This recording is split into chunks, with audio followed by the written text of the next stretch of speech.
Good morning everyone. दोस्तों, आज है 2 Feb 2024 और हम लोग करेंगे द हिंदू न्यूज़पेपर के एनालिसिस। मेरा नाम है सितेंद्र चौधरी और आज हम लोग क्या क्या यहाँ पे करने वाले हैं। देखिए, आज सब सारी बातें बेसिकली इंटरिम बजट के बारे में ही होने वाली है, क्योंकि कल इंटरिम बजट आया था।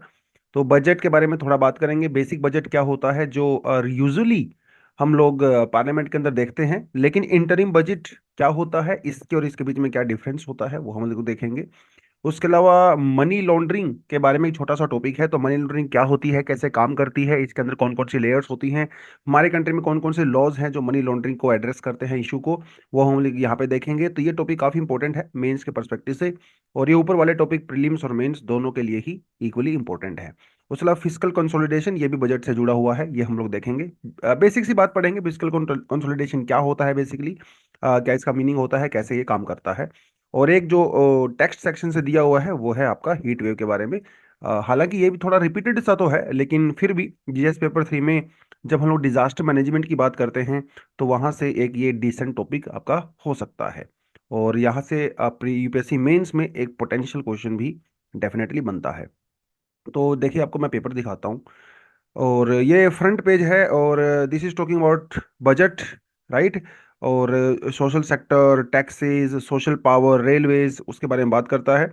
आप जिस भी पेज पे जाओगे आपको हर जगह ये चिदम्बरम स्वामी जी ने कहा है कि भाई ये जो बजट है वो गरीबों की फेवर में नहीं है, सिर्फ अमीर लोगों की ही ये सरकार है, अमीर लोगों की फेवर में है।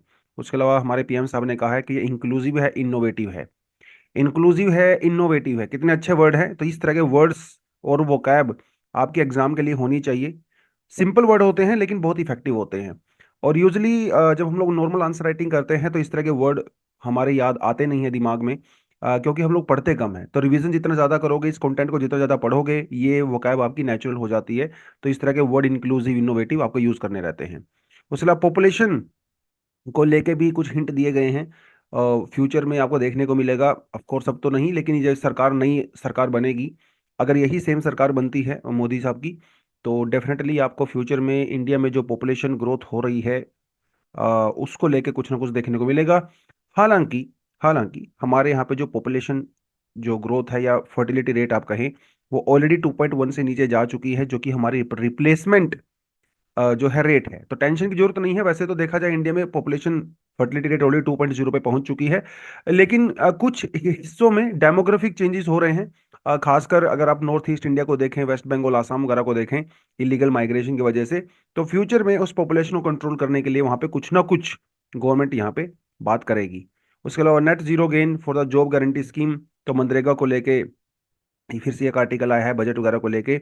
उसके अलावा farming, fisheries, school, higher education, fertilizer, वहाँ पे इसकी बात कर रहा है वो।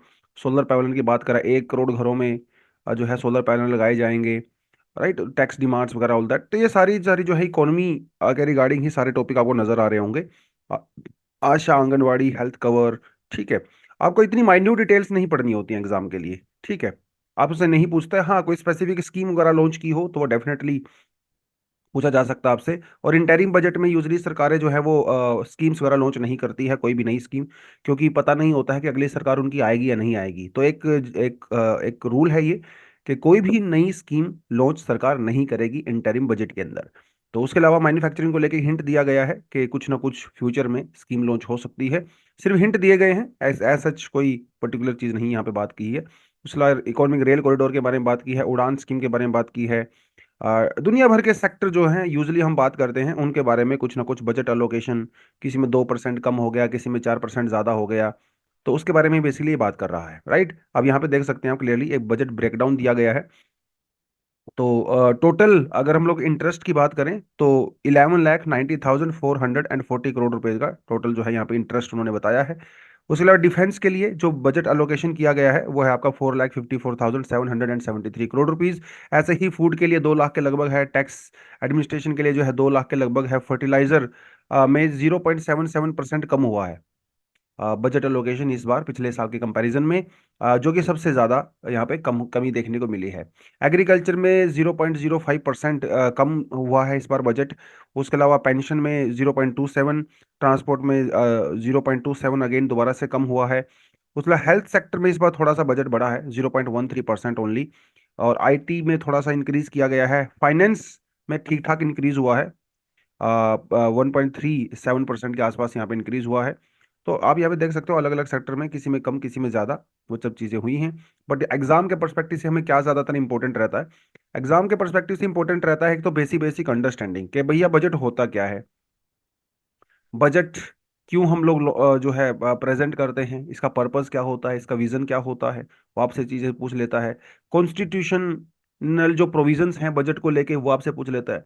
कभी कभी जो है बजट के टाइप्स आपसे सवाल पूछ लेता है, बजट में किस तरह के डेफिसिट्स होते हैं वो आपसे सवाल पूछ लेता है, इस तरह की चीजें, यस डेफिनेटली। और कभी कभी हिस्ट्री से भी क्वेश्चन आ जाते हैं, बजटरी हिस्ट्री से क्वेश्चन आ जाते हैं। और मेंस में जो है बजटरी जो प्रोसेस होती है, कैसे बजट पूरा प्रोसेस होता है पार्लियामेंट में, वहां से सवाल आते हैं। इस तरह के सवाल बेसिकली आप आराम से अपनी लक्ष्मीकांत से कर सकते हो, तो इसमें टेंशन है नहीं। ये बेसिक बेसिक जो यूपीएससी के लिए ज़्यादा इंपॉर्टेंट होती हैं। उसके अलावा बजट में कोई नई स्कीम्स लॉन्च की गई हैं, वो डेफिनेटली आपसे इंपॉर्टेंट हो जाता है। लेकिन ये इंटरिम बजट है तो कोई बहुत बड़ी स्कीम यहाँ पे लॉन्च होती नहीं है, ऑफ कोर्स आपने देखा ही है।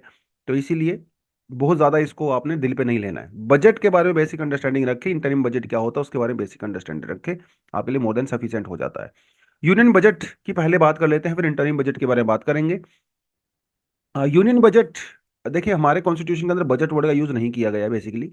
तो बजट को कॉन्स्टिट्यूशन के अंदर एनुअल फाइनेंशियल स्टेटमेंट कहा गया है, जो कि हर साल जो है वो रिलीज किया जाता है फर्स्ट ऑन द 1 फैब। पहले ये 1 फैब को नहीं होता था, अभी हम लोग इसको 1 फैब को करने लगे हैं। किसके द्वारा इशू किया जाता है, फाइनेंस मिनिस्टर के द्वारा किया जाता है, लोकसभा के अंदर, ठीक है। तो राज्यसभा यहाँ पे नहीं है, लोकसभा के अंदर इसको किया जाता है।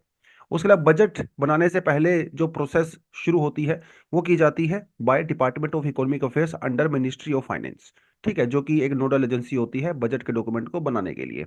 बजट को यूजली हम लोग दो हिस्सों में कैटेगराइज कर सकते हैं, एक होता है रिवेन्यू बजट और एक होता है कैपिटल बजट, ठीक है। रिवेन्यू बजट मतलब आप ये समझ लीजिए कि जो है डेली वीकली बेसिस पे जो खर्चा होता है, मतलब आपके सिंपल एग्जांपल से देता हूँ एग्जांपल। जैसे मान के चलो आपने एक रेस्टोरेंट ओपन किया, उसके लिए आपने लैंड खरीदा होगा, यस, बिल्डिंग आपने बनाओगे, कुछ मशीनें आप लेके आओगे, वहां पे जो आपका खर्चा होता है वो आपका कैपिटल एक्सपेंडिचर होता है, वो आपका कैपिटल खर्चा है, वो लैंड खरीदना, मशीन खरीदना, पैसे बैंक से पैसा लोन लेना। लेकिन जो डेली बेसिस पे अब बिजली का खर्चा वहां पे होगा, आपको एम्प्लॉयज की सैलरी भी देनी है, जो मेंटेनेंस वहां पे होता है, वो रिवेन्यू होता है बेसिकली, जो शॉर्ट टर्म पीरियड होता है। लॉन्ग टर्म जो कैपिटल होता है। तो ऐसे ही हमारे बजट के अंदर भी कैपिटल बजट और रिवेन्यू बजट की हम लोग बात करते हैं। रिवेन्यू बजट की बात करें, this is the part of the budget that deals with the money the government expects to receive and spend within a year. एक साल में सरकार को जो लगता है कि वो पैसा उनको कहाँ से आएगा, कहाँ खर्चा करेंगे, तो पैसा कहाँ से आता है, यूजुअली टैक्स या नॉन टैक्स, वहां से पैसा आता है। एक साल की बात कर रहा है, शॉर्ट टर्म की बात कर रहा है। कैपिटल की बात जब हम लोग करते हैं तो हम लोग एसेट्स की बात करते हैं, एसेट्स की बात करते हैं। और एसेट हमेशा लॉन्ग टर्म होते हैं। तो लॉन्ग टर्म कहां पे जाएगा, इंफ्रास्ट्रक्चर में जाएगा, इक्विपमेंट खरीदने में जाएगा। अब आपने एक बार सामान खरीद लिया, कोई गाड़ी आपने खरीद ली, तो भाई वो एक साल के लिए तो खरीदोगे नहीं, इंफ्रास्ट्रक्चर आप बनाओगे एक साल के लिए तो बनाओगे नहीं। ये चीजें कैपिटल बजट में होती है, ठीक है। सरकार कहाँ खर्चा करेगी, बड़े बड़े पोर्ट्स बनाने हैं, सड़कें बनानी है ना, रोड्स बनाने हैं, वो सब करके ये होता है। उसके अलावा अगर हम बात करें तो बजट के यूजली दो पार्ट होते हैं। पहला जो पार्ट होता है वो मैक्रो इकोनॉमिक पार्ट होता है बजट का, जिसमें जो है वेरियस स्कीम्स और गवर्नमेंट की जो प्रायोरिटीज होती हैं उनको अनाउंस किया जाता है, ठीक है, अलग अलग सेक्टर्स के अंदर पैसा अलॉट किया जाता है। पार्ट जो बी होता है वो फाइनेंशियल बिल होता है, जिसके अंदर कुछ टैक्सेस वगैरह के अंदर चेंजेस करने होते हैं, वो पार्ट बी होता है, ठीक है। तो पार्ट ए के अंदर आप मान लीजिए अलग अलग डिपार्टमेंट में कितना अलोकेशन होगा, अलग अलग स्कीम्स जो चलाई जाती हैं। पार्ट बी में फाइनेंशियल बिल होता है, टैक्सेस वगैरह के अंदर जो चेंज होते हैं वो बजट के अंदर इंट्रोड्यूस किए जाते हैं, ठीक है। फाइनेंशियल बिल एक मनी बिल होता है ऑफ कोर्स, और आर्टिकल 110 जो कॉन्स्टिट्यूशन का है वो इसके अंदर बात करता है। और ये सिर्फ और सिर्फ लोकसभा के अंदर ही आ सकता है, राज्यसभा के अंदर इसकी कोई फर्स्ट पावर, ऐसी पावर है नहीं है। और ये मनी बिल तभी इंट्रोड्यूस हो सकता है जब जो स्पीकर होते हैं लोकसभा में वो परमिशन देते हैं और वो डिक्लेयर करते हैं कि ये मनी बिल है, तो उसे मनी बिल कहा जाता है। अब ये तो बिल्कुल बेसिक सी चीजें हैं, ऑफ कोर्स आपने ये सब ऑफ कोर्स थोड़ा बहुत पढ़ा होगा, मनी बिल क्या होता है। तो लक्ष्मीकांत में नहीं पढ़ा है तो प्लीज जाके अपने पहले बेसिक सोर्सेज कवर करें लक्ष्मीकांत से। मनी बिल क्या होता है, इसका प्रोसीजर क्या होता है, कॉन्स्टिट्यूशन प्रोविजंस कौन कौन से होते हैं, मनी बिल कितने टाइप का होता है, मनी बिल वाले केस में लोकसभा राज्यसभा की क्या क्या पावर्स होती हैं, वो थोड़ा आप जब पढ़ लोगे तो उसको फिर बजट के साथ इंट्रोड्यू जो है आपने उसको इंटीग्रेट करके पढ़ना है। तो बजट के दो पार्ट होते हैं, एक के अंदर स्कीम्स होती हैं, पैसा अलोकेट होता है, दूसरे के अंदर फाइनेंशियल बिल होता है जो कि टैक्सेस की बात करता है। राइट। कॉन्स्टिट्यूशन की बात करें तो constitution provision as per article 112 of the Indian constitution, union budget is the statement of the government's estimated receipt and the expenditure. मतलब सरकार ये उम्मीद कर रही है कि भैया अगले साल कितना पैसा हमें आएगा और कितना हमारा खर्चा होगा, उसकी बेसिकली बात होती है। जैसे सरकार ने कहा है कि भैया अगले साल हो सकता है हमारी जीडीपी 11% हो, जो कि बहुत एम्बिशियस लगता है। आ, इस बार हमारी जो जीडीपी ग्रोथ रही है वो अराउंड 7% के आसपास रही है, लेकिन सरकार ने पिछले साल उम्मीद की थी कि हम लोग 10% रखेंगे। अभी एस्टिमेट होता है, अभी अचीव हो भी सकता है, नहीं भी हो सकता है। अब इसलिए एस्टिमेट हमेशा थोड़ा ज्यादा ही रखा जाता है पॉजिटिव एटीट्यूड के लिए। अब वो अचीव होगा या नहीं होगा, दैट्स अ डिफरेंट केस। तो बजट की बात करें तो 6 हिस्से होते हैं बेसिकली हमारे बजट के। जब बेसिकली जो स्पीच होती है वो डॉक्यूमेंट होता है, उसके अंदर 6 हिस्से होते हैं। पहला होता है एनुअल फाइनेंशियल स्टेटमेंट आर्टिकल 112 के अंदर में। दूसरा होता है डिमांड ऑफ ग्रांट्स आर्टिकल 113 के अंडर में, जो अलग अलग डिपार्टमेंट्स अपने लिए ग्रांट्स की डिमांड करते हैं। हेल्थ वाले अलग से करेंगे, फाइनेंस अलग से करेगा, डिफेंस अलग से करेगा, एजुकेशन अलग से करेगा। तो ये उनकी अलग अलग ग्रांट्स होती हैं, उनकी डिमांड्स होती हैं। अब सरकार उसको फिलफिल कर भी सकती है, नहीं भी कर सकती है। राइट, वो थोड़ा बहुत चेंजेस उसके अंदर हो जाते हैं। फिर आते हैं फाइनेंशियल बिल्स वगैरह, जो कि टैक्सेस वगैरह को चेंजेस करने के लिए आते हैं। फिर आता है FRBM एक्ट 2003। ये बेसिकली फिजिकल कंसोलिडेशन के लिए होता है। तो इसके अंदर सरकार ये अनाउंस करती है कि भैया हमारा जो फिजिकल डेफिसिट होगा वो कितना होगा, रिवेन्यू डेफिसिट होगा वो कितना होगा, बजट डेफिसिट होगा वो कितना होगा, क्योंकि कोशिश की जाती है कि ये बजट जो है कम से कम हो, डेफिसिट कम से कम हो। क्योंकि डेफिसिट कहीं ना कहीं ये दिखाता है कि सरकार का मिसमैनेजमेंट है, कुछ हद तक ये दिखाता है कि मिसमैनेजमेंट है। तो कोशिश करते हैं कि सरकार रिवेन्यू डेफिसिट ना हो, बजट डेफिसिट ना हो। राइट, क्योंकि उधार नहीं लेना पड़ेगा आपको अगर बजट डेफिसिट नहीं होगा तो। वो सब चीजें की जाती हैं। ये और का फोर्थ हो गया। फिफ्थ में जो है मैक्रो इकोनॉमिक फ्रेमवर्क स्टेटमेंट आता है। और सिक्स्थ में जो है मीडियम टर्म फिजिकल पॉलिसी कम फिजिकल स्ट्रेटेजिक स्टेटमेंट आता है। तो जिसके अंदर जो है वो टाइम टू टाइम रिव्यू किया जाता है कि आपने बजट के अंदर जो टारगेट सेट किए थे क्या आपने अचीव किया है कि नहीं किया है। ठीक है। इसके अंदर जो सबसे ज्यादा इंपॉर्टेंट होते हैं वो शुरू वाले 4 होते हैं। ठीक है, ये दो वाले उतने ज्यादा इंपॉर्टेंट नहीं होते, जो कि बजट के बाद में यूजली इंप्लीमेंट किए जाते हैं। अगर हम लोग यहाँ पे देखें 2024 का जो बजट की इन्होंने यहाँ पे बात की है, तो उसमें से जो है कितना परसेंट जो है वो कहाँ कहाँ पे से आया है, पैसा सरकार को मिलता है। और आप यहाँ पे क्लियरली देख सकते हो कि 19% जो है सरकार को इनकम टैक्स से आता है, 5% एक्साइज ड्यूटी से आता है, 18% जीएसटी से आता है जो कि इनडायरेक्ट टैक्स है, और 17% जो है कॉर्पोरेशन टैक्स से आता है जो कि डायरेक्ट टैक्स है। 28% सरकार को बोरोइंग वगैरह से आता है, 7% नॉन टैक्स रिसीट से आती है। राइट, उसके अलावा सरकार खर्चा करती कहाँ है? सरकार जो है 20% तो इंटरेस्ट रेट पे ही कर देती है। समझते हो इसका मतलब क्या है? इसका मतलब ये है कि साल या उससे पहले गवर्नमेंट ने जो पैसा उधार लिया था, भाई वो पैसा उधार में फ्री में थोड़ी ना मिल रहा है, उसके भी इंटरेस्ट तो देना पड़ेगा ना। तो ये ब्याज जो जाता है, इंटरेस्ट जाता है, वो 20% जाता है। मतलब सरकार की अगर इनकम 1 रुपया है ना, तो उसमें से 20 पैसा तो पिछला उधार चुकाने में ही चला जाता है, इंटरेस्ट, प्रिंसिपल नहीं, इंटरेस्ट। उसके अलावा 8% सेंट्रल स्पॉन्सर्ड स्कीम्स में जाता है यूजली गवर्नमेंट का, 6% सब्सिडीज वगैरह में जाता है, health, gas, fertilizer etcetera etcetera, food. 8% defence में जाता है, जो काफी बड़ा परसेंटेज यहाँ पे नजर आ रहा है। 4% पेंशन में जाता है, 9% दूसरे खाली एक्सपेंडिचर्स में, 20% जो है स्टेट्स का शेयर में चला जाता है, और 16% जो है सेंट्रल सेक्टर स्कीम्स में जाता है। तो ये 8% सेंट्रल स्पॉन्सर्ड स्कीम है, 16% जो है सेंट्रल सेक्टर स्कीम है। ये वो स्कीम होती है सेंट्रल सेक्टर जिसमें 100% कॉन्ट्रीब्यूशन सेंट्रल गवर्नमेंट का होता है। सेंट्रल स्पॉन्सर्ड स्कीम में सेंट्रल और स्टेट्स दोनों मिलकर काम करती हैं। ये हो गया। आज का जो इंटरिम बजट है, इंटरिम बजट के अंदर कौन कौन से मेजर मेजर प्रोविजंस यहाँ पे रहे हैं। जैसे डेवलपमेंट की बात करें तो डेवलपमेंट में इन्होंने कहा है कि भैया हम लोग 1 करोड़ हाउस होल्ड, 1 करोड़ घरों में जो है रूफ टॉप सोलराइजेशन करेंगे, सो रूफ टॉप पैनल हम लोग लगाएंगे। और plan to build 2 crore affordable houses in 5-5 years. ठीक है, अगले 5 साल तक 2 करोड़ अफोर्डेबल हाउस हम लोग बनाएंगे। तो ये कुछ कुछ बातें इन्होंने यहाँ पे की हैं इस बजट में। टैक्सेशन में कोई खास चेंजेस आपको यहाँ पे नजर नहीं आएंगे, डायरेक्ट और इनडायरेक्ट टैक्सेस में लगभग जो वही था जो पहले था। उसके अलावा फिजिकल डेफिसिट की अगर बात करें तो ये मैं बात कर रहा था फिजिकल कंसोलिडेशन की, जिसके अंदर हमारे डेफिसिट्स को कम करना होता है।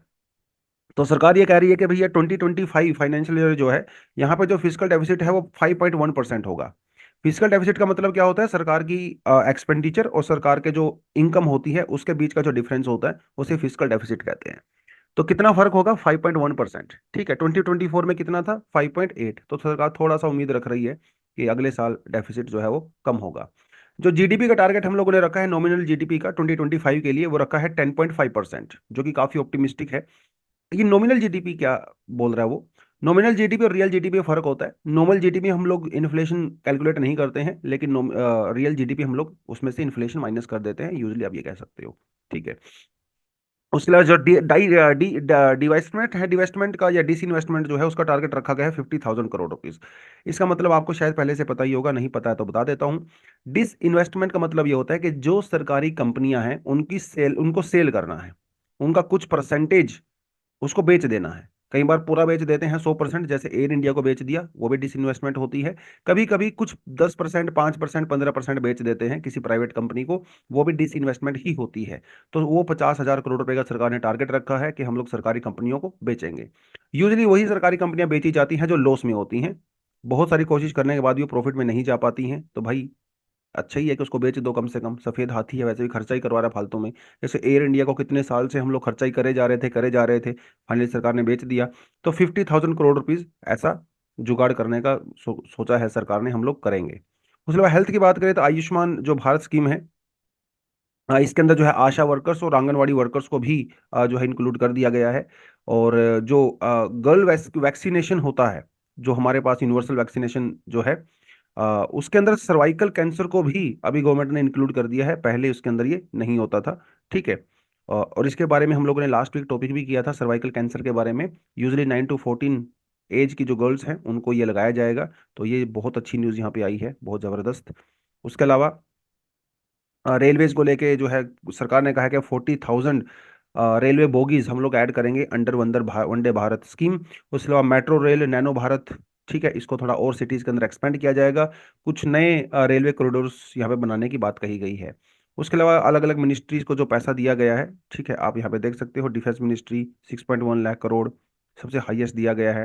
रोड ट्रांसपोर्ट सेकंड नंबर पे, फिर ministry of railway, ministry of consumer affairs, ministry of rural development, ministry of the communication, सबको अलग अलग पैसा यहाँ पे मिला है। इंफ्रास्ट्रक्चर की बात करें तो लक्षद्वीप के ऊपर काफी सरकार फोकस करने वाली है टूरिज्म के आने वाले टाइम पे, क्योंकि मालदीव के साथ जो हमारे रिलेशन खराब हुए हैं, तो मुझे ऐसा लगता है कि सरकार मालदीव के एक ऑल्टरनेटिव लक्षद्वीप को डेवलप करना चाहती है फॉर द वर्ल्ड टूरिज्म। तो ये एक अच्छी खबर है अगर 5-10 साल में ऐसा डेवलप होता है तो। लेकिन सरकार को ये भी ध्यान रखना है कि वहाँ की जो एनवायरमेंट इकोलॉजी है वो बहुत सेंसिटिव है, वहाँ का इकोसिस्टम, उसके साथ भी बैलेंस बना के चला जाए, सस्टेनेबल तरीके से जो है उसको डेवलप किया जाए। कुछ एक्वा पार्क्स वगैरह बनाने की सरकार ने यहाँ पे बात की है। तो उसके अलावा मिडिल क्लास की हाउसिंग वगैरह के लिए थोड़ी बहुत बात यहाँ पे की गई है। कुछ अलोकेशन नहीं हुआ है फिलहाल। उसके अलावा पीएम किसान स्कीम जो है वो चेंज नहीं हुई है, पिछले बार भी ये 60,000 करोड़ रुपीज था, इस बार भी 60,000 करोड़ रुपीज ही रखा गया है। ठीक है। गरीब कल्याण अन्न योजना की अगर हम लोग बात करें, जो फूड सिक्योरिटी वेलफेयर स्कीम है, इसके अंदर 2.0 लाख करोड़ रुपीज वो दिए गए हैं। राइट। तो ये है वही आपका थोड़ा थोड़ा सा बजट के बारे में, ऊपर ऊपर से मैंने आपको इंट्रोडक्शन दे दिया है। फिर से आपको बोल रहा हूँ, बहुत अंदर जाके हर मिनिस्ट्री को कितना पैसा अलॉट हुआ है, वो सब आपको पढ़ने की रिक्वायरमेंट नहीं होती है। इंटरिम बजट को लेके बेसिक बेसिक चीजें आपसे आपको इन्फॉर्मेशन होनी चाहिए उसके बारे में। लेकिन नॉर्मल बजट से इंटरिम बजट कैसे अलग होता है? देखिए, जिस साल इलेक्शन होता है उससे पहले जो बजट होता है उसे इंटरिम बजट कहते हैं, क्योंकि पता नहीं ना सरकार रहेगी या नहीं रहेगी। तो एक साल के लिए ही खर्चा करना है ना, थोड़े दिन के लिए, 8-10 महीने के लिए, 5 महीने के लिए खर्चा करना होता है। तो टेम्परेरी फाइनेंशियल प्लान होता है बेसिकली गवर्नमेंट का। ठीक है। जो फुल बजट को रिप्लेस करता है यूजली पार्लियामेंट के अंदर, क्योंकि शॉर्ट पीरियड ऑफ टाइम के लिए होता है, जनरल इलेक्शन से पहले होता है। बस ये होता है इंटरिम बजट। ठीक है। इसके अंदर बस ये रहता है कि हाँ भाई, सरकार को 5-7 महीने के लिए पैसा चाहिए, जो सरकारी सर्विसेज होती हैं उनको रन करना है। तो कुछ जो एक्सपेंडिचर है उसको कवर करने के लिए इंटरिम बजट होता है। और इसलिए इंटरिम बजट के ऊपर इतनी स्क्रूटनी भी नहीं होती है, क्योंकि 5-7 महीने के लिए तो होता ही है ज्यादा से ज्यादा, है ना। तो ये फर्क है। तो फुल बजट तो एक कॉम्प्रिहेंसिव फाइनेंशियल प्लान होता है, जिसमें सरकार के हर खर्चे के बारे में बात की जाती है, हर रिवेन्यू जनरेशन रिजीम के बारे में बात की जाती है, हर पॉलिसी रिफॉर्म के बारे में बात की जाती है। लेकिन जो इंटरिम बजट है वो टेम्परेरी होता है। यहाँ पे ज़्यादातर जो बात होती है वो पैसा विड्रॉ करने के लिए होती है कंसोलिडेटेड फंड ऑफ इंडिया से, क्योंकि सरकार को अपना जो है खर्चा चलाना होता है बेसिकली। ठीक है। पहला फुल जो बजट है वो नेक्स्ट फाइनेंशियल ईयर के अंदर इंक्लूड हो सकता है, लेकिन ये वाला जो है नेक्स्ट के अंदर नहीं जाता है, उसी 5-7 महीने के लिए होता है। It does not introduce any major policy change और द न्यू स्कीम, है ना, ये मैंने आपको पहले ही बताया था। कोई नया स्कीम या बहुत बड़ा पॉलिसी चेंज इसके अंदर होता नहीं है। और इलेक्शन ईयर के दौरान साल जो है इसको यहाँ पे इंट्रोड्यूस किया जाता है। और इसके अंदर उतनी ज़्यादा स्क्रूटिनी नहीं होती है, ठीक है। मतलब ओपोजिशन वगैरह उतनी स्क्रूटिनी नहीं कर सकते हैं, क्योंकि उतना टाइम ही नहीं होता बेसिकली आपके पास, है ना। उसके अलावा interim budget ensures continuity and the present financial disruptions during the political transition, है ना। अगले साल जब भी कोई नई सरकार बनेगी तो ट्रांजिशन जो है प्रॉपर तरीके से हो सके, ये किया जाता है। तो इंटरिम बजट का शॉर्ट टर्म विजन होता है, लेकिन जो रेगुलर बजट होता है इसका वो लॉन्ग टर्म विजन होता है सरकार का। डिटेल में डिस्कशंस होती हैं स्कीम्स पे, पॉलिसीज पे, पैसा वैसा जितना दिया जाता है लोकेट किया जाता है, डिटेल में डिस्कशंस होती है। और ये एनुअली प्रेजेंट किया जाता है, ठीक है। तो ये है थोड़ा थोड़ा इनके बीच में डिफरेंस, जो कि आप यहाँ पे क्लियरली देख सकते हैं। एक आर्टिकल जो है अपने पास आया था मनी लॉन्ड्रिंग को लेके, और कौन कहाँ पेश हुआ नहीं हुआ वो हमारे लिए उतना ज़्यादा इंपॉर्टेंट नहीं है। बेसिकली एनसीपी के एक एमएलए हैं रोहित पवार जी, और वो उनके ग्रैंड नेफ्यू हैं शरद पवार के। इनके ऊपर ईडी का जो है वो रेड पड़ा था, इनके ऊपर आरोप लगाए गए हैं कि इन्होंने मनी लॉन्ड्रिंग किया है। तो इसलिए मनी लॉन्ड्रिंग जो है वो थोड़ा सा न्यूज़ में है।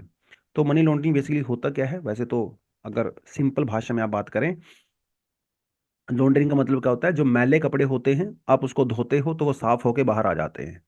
तो मनी लॉन्ड्रिंग भी ऐसा ही होता है, जो मैले मनी होती है, मनी मतलब जो ब्लैक मनी होती है, तो ब्लैक मनी को बेसिकली वाइट करने का तरीका होता है मनी लॉन्ड्रिंग, क्योंकि आपने इसको धो दिया, लीगल इलीगल से लीगल बना दिया आपने बेसिकली इसको, ठीक है। That is the meaning of money laundering.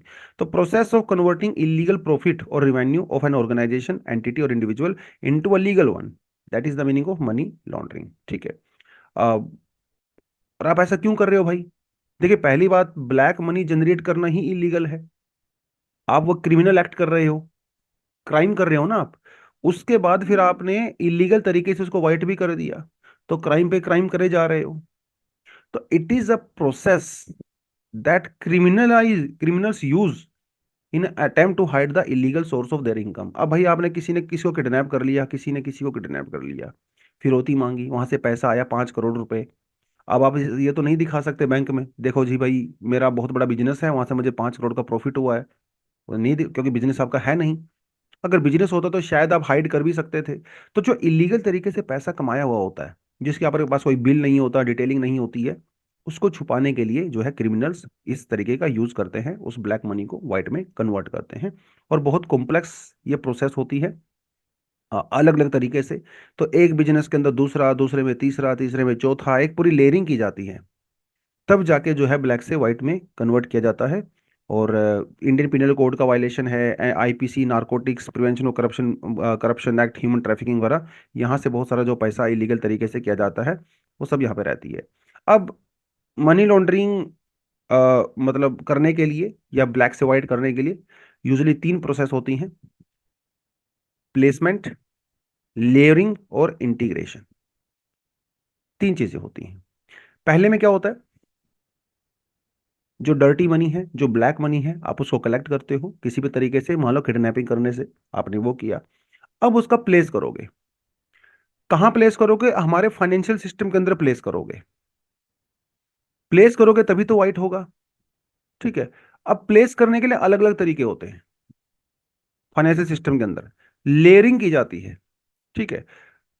एक कंपनी होगी एक्स, एक कंपनी होगी वाई। अब मान लो मेरी एक कंपनी है एक्स, आपकी कंपनी है वाई, और हम लोग आपस में सपोज करो कि पेपर जो है ट्रेड करते हैं। आप मुझे पेपर देते हो, मैं आपको पेपर देता हूँ, या कुछ भी चीज़, रेडियो, ट्रांजिशन, शर्ट्स का बिजनेस हमारा। मैंने आपसे 2 शर्ट्स मंगवाई, लेकिन मैंने बिल बनाया 500 शर्ट्स का, ठीक है। तो फॉल्स इनवॉइस क्रिएट की जाती है, नकली का बिल क्रिएट किया जाता है। नकली का बिल, खाली डब्बे आते हैं और भरे हुए डब्बों का बिल बना दिया जाता है। तो इस तरह से जो है लेयरिंग की जाती है, नकली बिल्स बना बना के। तो उसे कहते हैं लेयरिंग। तो एक कंपनी दूसरे का बिल बनाएगी, दूसरी तीसरे का बिल बनाएगी, तीसरी चौथे का बिल बनाएगी, चौथी पांचवें का बिल बनाएगी, और वो लाइन जो है चलती रहती है, चलती रहती है। एक्चुअल ट्रांजैक्शन कुछ भी नहीं होता है, सिर्फ बिल बना जा रहा है, और घुमा फिरा के वो बिल वापस उसी कंपनी में आ जाता है जहां से वो जनरेट हुआ था। मतलब मैंने आपको पेपर दिया, आपने मुझे शर्ट दी, आपने एक बदले में किसी को ट्रांजिशन जो है ट्रांजिस्टर दिया, उसने बदले में किसी को साइकिल दिया, और साइकिल वाले ने फिर से जो है मुझे वही साइकिल घुमा के दे दिया ठीक है।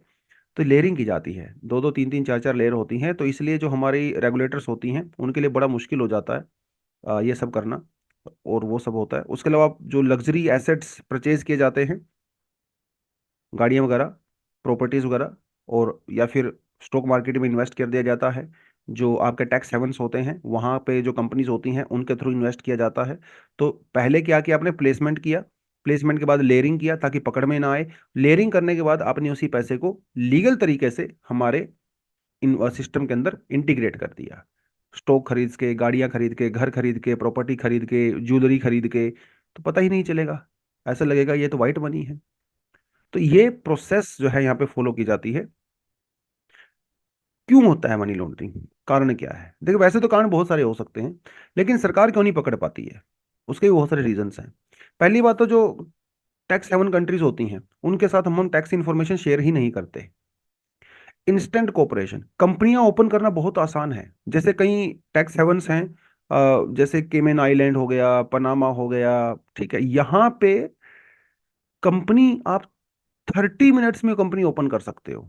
आपको कुछ नहीं करना है, एक वेबसाइट पे जाना है, अपना आधार कार्ड पैन नंबर डालना है, एड्रेस डालना है, और आपके हाथ में कंपनी तैयार, जी भर के इन्वेस्टमेंट करिए, टेंशन ही खत्म हो गई। तो ये तरीके से भी, क्योंकि ये चीजें पॉसिबल हैं, तो मनी लॉन्ड्रिंग बड़ा आसान हो जाता है। कॉर्पोरेट सीक्रेसी लॉज हमारे देश में ऐसे हैं कि भाई आप कंपनी से उनको उनसे इंफॉर्मेशन ले ही नहीं सकते। बैंकिंग सीक्रेसी लॉज हमारे यहाँ पे ऐसे हैं, बैंक सरकार को इन्फॉर्मेशन देगी नहीं। चलो हमारे देश के बैंक तो फिर भी दे देगा, आप विदेशी बैंकों से इन्फॉर्मेशन कैसे ले लोगे? स्विट्जरलैंड में एक बैंक है, उससे इन्फॉर्मेशन कैसे ले लोगे? इम्पॉसिबल हो जाता है। ये दिक्कतें हमारे यहाँ पे। और हमारी सरकार किसी बाहर की सरकार के ऊपर प्रेशर थोड़ी डाल सकती है, तो मनी लॉन्ड्रिंग चलता रहता है इस वजह से, राइट। उसके अलावा ज्योग्राफिकल लोकेशन अलग अलग हो जाती हैं, है ना। आप सिंगापुर के अंदर गए, वहां पे आपने पैसा जमा करवाया, कोई पता ही नहीं कर सकता। सिंगापुर में कोई ऐसा छोटा सा बैंक होगा कहीं किसी गांव में बना हुआ, वहां पे आप छोटी छोटी ट्रांजेक्शन्स करते हो, 10 लोग वहां पे घूमने के लिए जाते हैं आप, तो उनको लेके जाते हो अपने फैमिली वालों को, सब जाके वहां पे जो है 50-50 लाख रुपए जमा करा देते हैं अपने अकाउंट में। पैसा आपका है लेकिन अपने अकाउंट में करवा रहे हैं। कैसे पता चलेगा सरकार को? नहीं पता चलेगा, फिर वहीं से घुमा फिरा के पैसा वो लोग वहां से एसेट्स खरीद के आते हैं, वो सब इश्यूज होते हैं। और लार्ज स्केल करप्शन हमारे सिस्टम के अंदर है अनफॉर्चुनेटली, जिसकी वजह से मनी लॉन्ड्रिंग होता है, ब्लैक मनी जनरेट होता है। इसका एक रीजन ये भी माना जाता है कि कॉर्पोरेट टैक्स बहुत ज्यादा है, कॉर्पोरेट टैक्स बहुत ज्यादा है, और इनकम टैक्स भी बहुत ज्यादा है, पर्सनल इनकम टैक्स, है ना। मान लो अगर आपकी इनकम बहुत ज्यादा है, 50 लाख रुपए पर ईयर है, या 1 करोड़ रुपए सालाना है, तो आपके ऊपर 30% का जो है इंटरेस्ट रेट जो है लगाया जाता है, घुमा फिरा के वो 20-21 के आसपास आ जाता है। बट स्टिल एक आदमी को लगता है यार मैं इतना पैसा कमा रहा हूँ, मैं सरकार को क्यों दूं? तो वो अपनी इनकम बताता ही नहीं है सरकार को। वो आदमी 1 करोड़ रुपया हर साल कमाता है, लेकिन वो सरकार को बताएगा सिर्फ 20 लाख रुपए, 80 लाख रुपए बताएगा ही नहीं। तो उसे उसे गोल्ड खरीदेगा, कैश में कुछ ना कुछ ट्रांजैक्शन करेगा। तो ये भी एक बहुत बड़ा रीजन माना जाता है। और यूनाइटेड नेशन की एक रिपोर्ट आई थी, और उसने कहा है कि भैया $2.1 ट्रिलियन जो है मनी लॉन्ड्रिंग के द्वारा हर साल जो है पैसा इधर से उधर जाता है, जो कि ग्लोबल इकोनॉमी का 3.67% होता है, जो कि बहुत बड़ी बात है, बहुत बड़ी बात है। कई सारे मेथड हैं, जैसे मैंने आपको बता ही दिया था, ठीक है। जैसे आप ये कह सकते हो कि भाई आपके पास 1 करोड़ रुपया है, अब आप 1 करोड़ रुपया लेके बैंक में तो जमा करवा नहीं सकते, तो आप क्या करोगे, थोड़ा थोड़ा पैसा जमा करवाओगे अलग अलग अकाउंट में। आपकी कंपनी में जो है 50 लोग काम करते हैं, सबके अकाउंट में आप जो है 50-50 हज़ार रुपये, 1-1 लाख रुपए जमा कराओगे, थोड़ा थोड़ा, वो भी कैश के थ्रू बैंकों में जाओगे, तो बता ही नहीं सकता कोई। नोटबंदी के टाइम पे यही हुआ। इसको डिटेक्ट करना ऑलमोस्ट इम्पॉसिबल हो जाता है सिस्टम को लेके। जिस तरह से आजकल इलेक्ट्रॉनिक मनी चल रही है, जैसे आपके पास अमेजोन वाउचर होता है, पेटीएम का वॉलेट आपके पास होता है, तो आप वहां पे क्या करते हो, मनी को स्टोर कर लेते हो, फिर बाद में उससे परचेजिंग करते हो। ये पूरी तरह से लीगल होता है। यस, स्मगलर्स स्मगलिंग करते हैं, पैसे को डिपॉजिट कराते हैं, टैक्स वगैरह बचा लेते हैं, ठीक है। ऑफशोर अकाउंट, आपको मैंने बताया स्विट्जरलैंड वगैरह में, सिंगापुर में आपके ऑफशोर अकाउंट होते हैं, जर्मनी में क्रिप्टो करेंसी के थ्रू खूब सारी जो है मनी लॉन्ड्रिंग की जाती है, बिटकॉइन वगैरह ये सब। कोई बता ही नहीं सकता, क्योंकि यहाँ पे केवाईसी जो नॉर्म्स हैं वो बहुत ज़्यादा स्ट्रिक्ट है नहीं। कसिनोज वगैरह में आप जाते हो, चिप्स वहाँ से खरीदते हो कैश में, आप जो है 10 लाख रुपए लेके जाओ कसिनो में ब्लैक मनी का, वहाँ से चिप्स खरीदो। आप भैया जुआ खेलो या ना खेलो, आप जाके उसको कैश करवा लो, आपके हाथ में कैश आ गया। अब वो जो कैश वहां से आया है वो बिल्कुल लीगल है, क्योंकि वहां से वो ट्रांजैक्शन के थ्रू होके आया है। आपने जो कैश दिया था उसका कोई ट्रांजैक्शन नहीं था, कोई हिस्ट्री नहीं थी, कोई रिकॉर्ड नहीं था। ये सब प्रॉब्लम हमारे यहाँ पे हो जाती है। दिक्कत क्या है?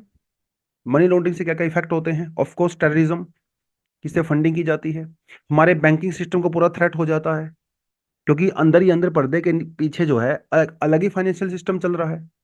तो रेगुलर जो फाइनेंशियल सिस्टम है उसके ऊपर थ्रेट हो जाता है। पॉलिटिकल स्टेबिलिटी, इकोनॉमिक स्टेबिलिटी वो हो जाती है, क्योंकि सरकार का कंट्रोल ही नहीं है, बैंकों का कंट्रोल ही नहीं है पैसे के ऊपर। इलीगल तरीके से सब कुछ किया जा रहा है, डर्टी मनी मार्केट में जो है बहुत ज्यादा डोमिनेट करने लगती है। तो इकोनॉमिक रेमिफिकेशंस तो हैं ही, पॉलिटिकल रेमिफिकेशंस भी आपने देखा ही होगा। 2014 में जब इलेक्शन हो रहे थे इंडिया में, तो एक बहुत बड़ा मुद्दा था ब्लैक मनी। और मोदी जी ने कहा था कि 100 दिन के अंदर जितना ब्लैक मनी है विदेशों में वो इंडिया में ले आएंगे। हालांकि वो पॉसिबल नहीं हो पाया, ऑलमोस्ट 8-10 साल के बाद भी। पर फिर भी एक पॉलिटिकल मुद्दा तो था। यस। और कंट्री की फाइनेंशियल स्टेबिलिटी को लेकर ऑफ कोर्स डेंजरस यहाँ पे होता ही है।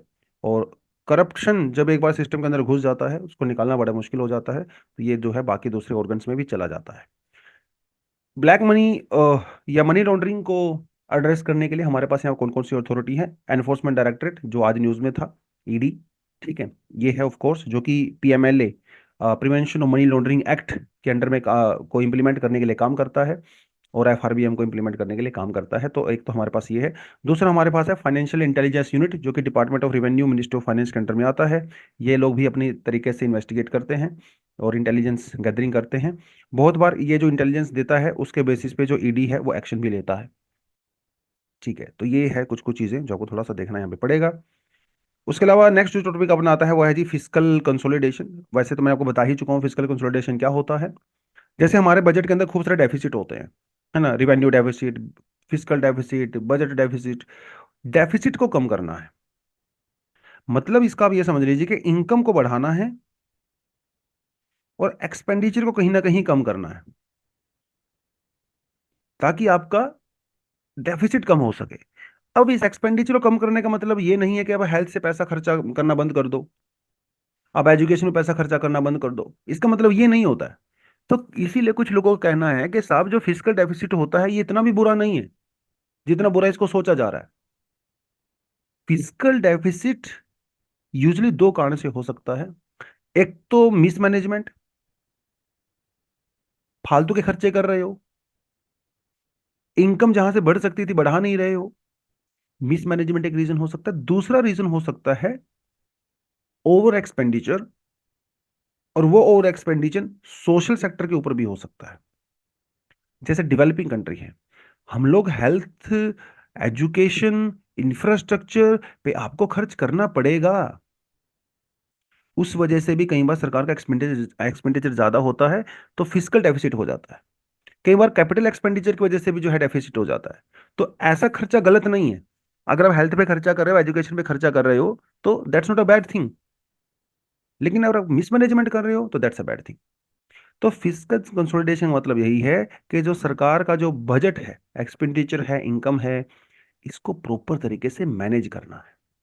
ये होता है फिजिकल कंसोलिडेशन। तो it's a process where the government physical health is getting improved and is indicated by the reduced physical deficit. Physical deficit को कम करना है, तो इसे कहेंगे फिजिकल कंसोलिडेशन। ठीक है।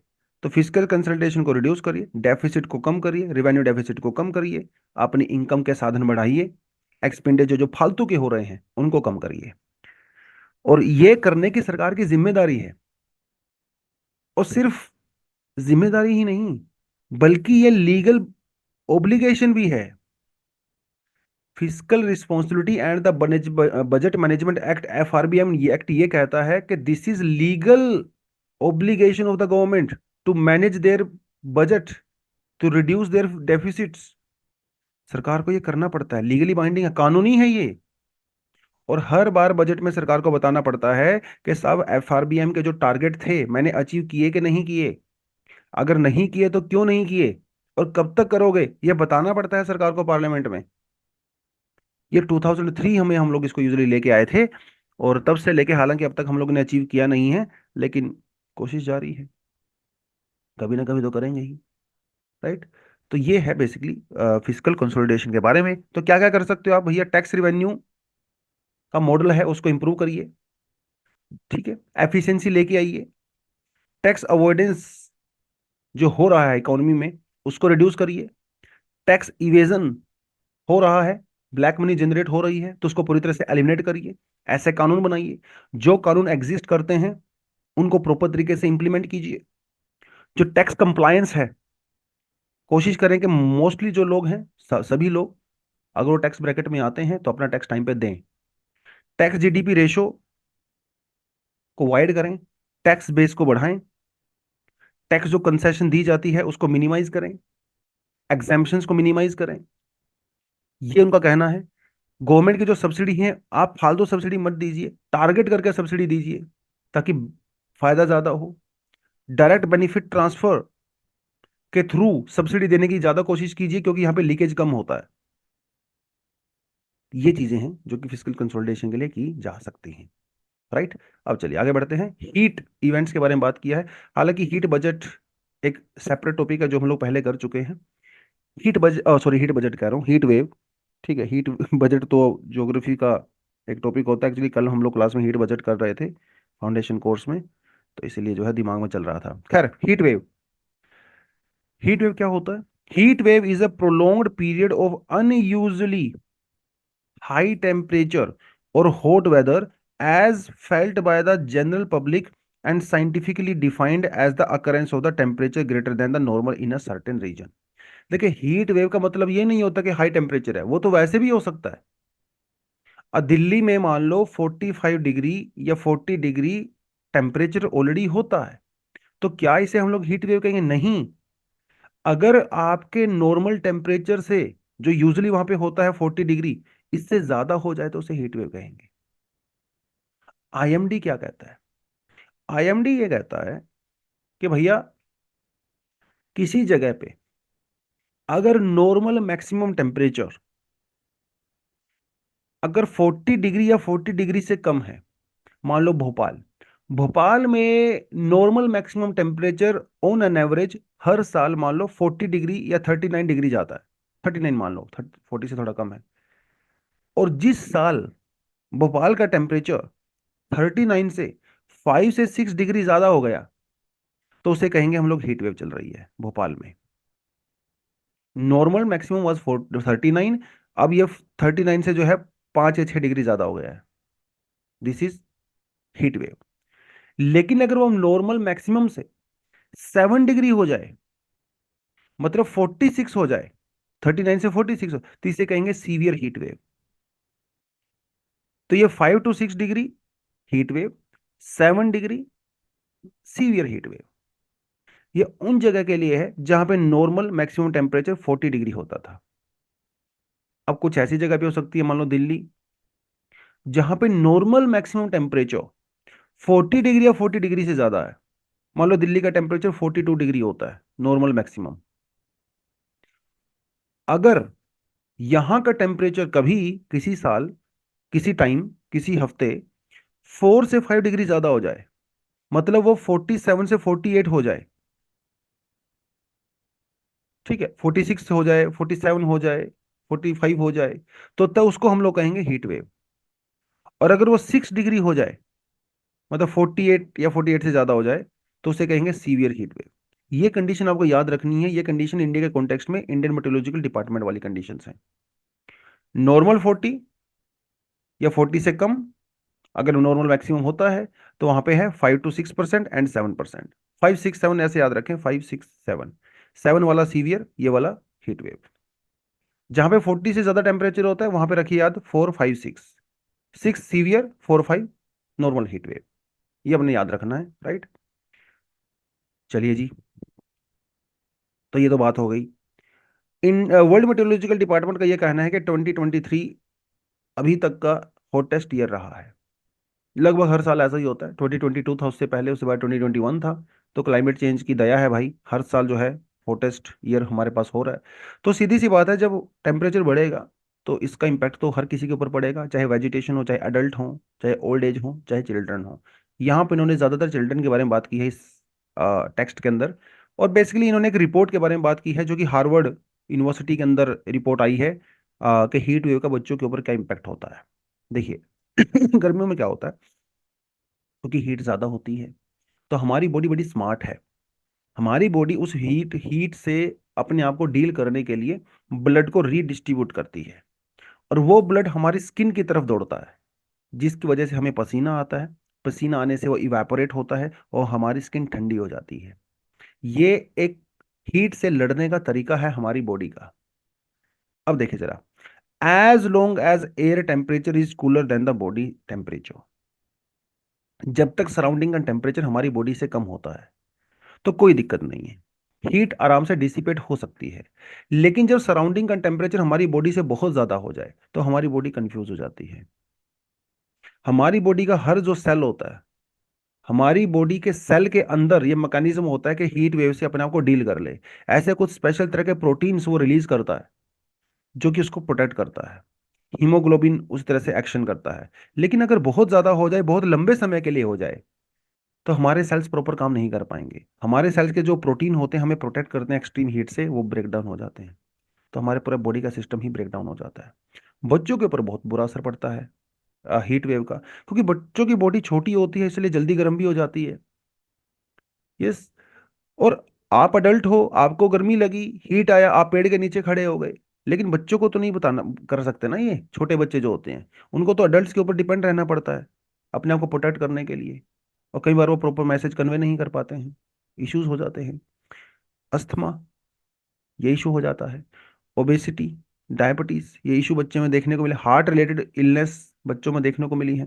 प्रेग्नेंट वीमेन को लेके बहुत डेंजरस है भाई, बहुत ज्यादा हीट वेव। क्योंकि आपका जो प्लेसेंटा होता है, डिहाइड्रेशन हो जाता है आपको, उसकी वजह से वहां पे ब्लड सर्कुलेशन कम हो जाता है। तो इससे प्रीटर्म बर्थ हो जाता है, मतलब टाइम से पहले ही डिलीवरी हो सकती है। बच्चों का जो वेट होता है वो कम होता है। सोचने समझने की जो पावर होती है बच्चों के अंदर, इम्पेयर्ड कॉग्निशन हो जाता है अनफॉर्चुनेटली। ग्रोथ कम हो सकती है बच्चों की। आने वाले समय में जो वो जब बच्चा बड़ा होगा तो उसके अंदर डायबिटीज और कार्डियोवास्कुलर डिसीज होने के चांसेस थोड़े ज्यादा हो जाते हैं। कॉन्सेंट्रेट नहीं कर पाता है ऐसा बेबी, क्योंकि नींद आपको अच्छे से नहीं आती है तो मोटापा भी बढ़ जाता है। ये जो है उस रिपोर्ट के अंदर कुछ कुछ कहा गया है।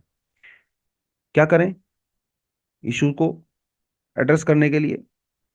क्लाइमेट चेंज को एड्रेस करें, प्रॉपर स्ट्रक्चर बनाएं, एयर कंडीशनिंग वगैरह प्रॉपर तरीके से करें, ग्रीनिंग कैंपेन करें, पेड़ पौधे लगाएं, शेड्स जरूरी है, एयर कंडीशनिंग प्रॉपर तरीके से इंस्टॉल करिए, शहरों में कूलिंग मैकेनिज्म, पीने का पानी की व्यवस्था करिए।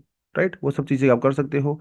पावर ग्रिड की प्रॉपर एक्सेसिबिलिटी हो, ताकि जहाँ पे बिजली नहीं है वहाँ पे बिजली आए और लोग एसी वगैरह चलाएं, कूलर वगैरह चला सके, पंखे चला सकें। तो ये सब चीज़ें इन्होंने यहाँ पे कही हैं। उसके अलावा हीट वेव से हमारे ब्रेन के ऊपर भी असर पड़ता है, स्किन और गट के ऊपर असर पड़ता है, हार्ट इश्यूज हो सकते हैं, और डिहाइड्रेशन की वजह से आपको बहुत सारे इश्यूज यहाँ पे हो सकते हैं। ठीक है।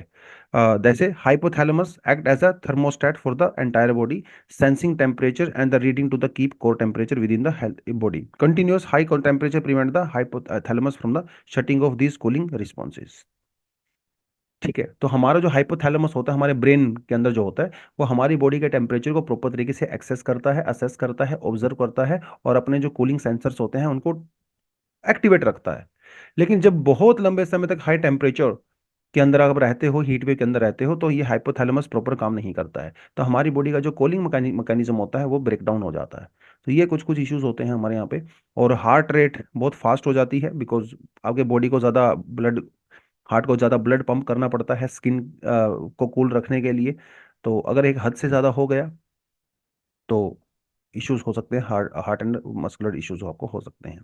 तो ये कुछ कुछ चीज़ें इसके अंदर बताई हैं, तो ये तो मैंने इंडिया वाला अलग से जोड़ दिया था जो इस रिपोर्ट के अंदर नहीं दिया गया है। ये एक एक्स्ट्रा कंटेंट है। हीट वेव के लिए कौन कौन सी कंडीशंस रिस्पॉन्सिबल हैं? Transportation, right, absence of moisture, क्योंकि एयर एक्सट्रीमली ड्राई हो जाती है। क्लाउड्स नहीं होते हैं भैया, ठीक है, क्लाउड्स नहीं होंगे तो सारा इंसोलेशन ग्राउंड के ऊपर आ जाता है, हीट बढ़ती है। एंटी साइक्लोनिक फ्लो होता है, मतलब हाई प्रेशर होता है। जब हाई प्रेशर किसी एरिया में होता है तो क्लाउड्स नहीं बनते हैं। क्लाउड्स नहीं बनते हैं तो आसमान साफ होता है और पूरे की पूरा हीट जो है वो नीचे आ जाता है। ये कुछ फर्क होता है जिसकी वजह से हीट वेव आने के चांसेस होते हैं। इंडिया की अगर बात करें, आप यहाँ पे देखिए, central India, part of central India, north west India, यहाँ पे हीट वेव के जो है चांसेस बहुत ज़्यादा होते हैं। राइट। तो ये आप यहाँ पे देख सकते हो। आप यहाँ पे देख भी सकते हो, जैसे जयपुर के अंदर टेम्परेचर 47 है, आगरा में 49 है, दिल्ली में 48 है। राइट। उसके अलावा जो है जैकोबाबाद जो कि पाकिस्तान में है, यहाँ पे 50 डिग्री है टेम्परेचर। तो ये सब हीट वेव ही है। ठीक है। तो खतरनाक तो है ऑफ कोर्स। चलिए, उसके अलावा कुछ एडिशनल आर्टिकल है जो आप पढ़ सकते हो यहाँ से। फिर से आपको बता रहा हूँ, हर आर्टिकल के हर कंटेंट को, डेटा को याद नहीं करना है आपने। राइट। वो एक फालतू एक्सरसाइज है, आपका टाइम भी वेस्ट होगा, याद करने में बहुत दिक्कत होगा। इट्स बेटर कि आप अपने कंसंट्रेशन, अपने टाइम को कहीं और अलॉट करें। बजट के बारे में यस, जो बेसिक इंफॉर्मेशन है वो सारी देखें। लक्ष्मीकांत आपके लिए बहुत हैंडी हो सकता है यहाँ पे। और जो पिछले बजट में जो स्कीम्स लॉन्च की गई थी, और उससे पिछले बजट में जो स्कीम्स लॉन्च की गई थी, उसको थोड़ा जाके पढ़ें, क्योंकि इस इंटरिम बजट में बहुत स्कीम्स वगैरह लॉन्च नहीं है, होती ही नहीं है ऑफ कोर्स। ठीक है। तो उतना ज़्यादा इसको सीरियसली लेना नहीं है इंटरिम बजट को। बेसिक बेसिक इन्फॉर्मेशन अपनी याद रखें, कॉन्स्टिट्यूशनल प्रोविजंस अपने पढ़ते रहें, तो आपके लिए सफिशिएंट है। चलिए जी, उसके अलावा आज तो इतना ही करेंगे। Thank you very much, all the best. जय हिंद, जय जवान, जय किसान।